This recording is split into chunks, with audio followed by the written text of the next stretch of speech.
कौचे मुझे बो फिल्म तैयारी कले एवं से बो बहुत चर्चित फिल्म थिला से फिल्म 8टा स्टेट अवार्ड पाई महाश्वेता थे से विजय महांती बेस्ट एक्टर अवार्ड पाई मो बेस्ट फिल्म बेस्ट डायरेक्टर पाई हठात अतीश बाबू गोटे मत फोन कले आम गोटे बो फाउंडेशन कर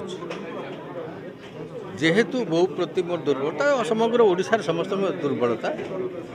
तेणु से ही दिन बो फाउंडेशन सागर मुझे जोड़ी तांकर जेते कार्यक्रम हुए मु प्राय जिते बड़े जब भुवनेश्वर अच्छी बॉम्बे थी बोले तो आसीपारे ताहले मु निश्चय आसे एवं बर्तमान साधुवाद जनइबी जे माने नुआ नुआ कार्यक्रम सब बर्तमान हाथ को नौ जमी पुस्तक उन्मोचन क्या संवर्धित करवा आज मत बहुत खुशी लगे सुभाष साहू गोटे तांको फिल्म इंडियन पैनोरमा सिलेक्ट है बो फाउंडेशन तांको संवर्धित कला यहाँ दरकार आगुरु समस्ते बो डाकुଥିଲେ किंतु एबे पिला माने आजिका जनरेशन रे मम्मी मामा मम वेराइटी स्टाइल डाकुଥିଲେ समय तो परिवर्तन होउची किंतु बोटा ता जगह रहिबो बोर महत्व को कहीं नहीं पारिबे नाही बो माँ जहाँ भी हो तेणु बोरे जो आंतरिकता अच्छी सेटा मम्मी डैडी रे रहिबो नहीं तेणु जगन्नाथ करंतु आमर जगन्नाथकर देश बो बंची रो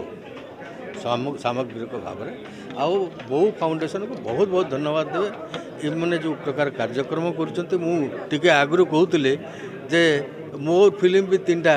इंडियन पैनोरमा पाई नेशनल अवार्ड पाई किंतु रेकग्निशन करने ओडिशा रे कि आगे आसु नथिले संवर्धना देवाई से परिस्थिति नथिला वर्तमान कौन जिते गोटे जड़े गोटे पुरस्कार पाइला जातीय पुरस्कार पाइला ताकू गोटे सांस्कृतिक अनुष्ठान संवर्धित करा से एनकरेज हुए ताकू इच्छा हुए आहरी भल फिल्म तैयारी करेंगे आउ थे ओडिया भाषा संस्कृति लेकर फिल्म करेंगे तेणु बो फाउंडेशन को बहुत बहुत धन्यवाद एवं आपण मानू बहुत बहुत धन्यवाद।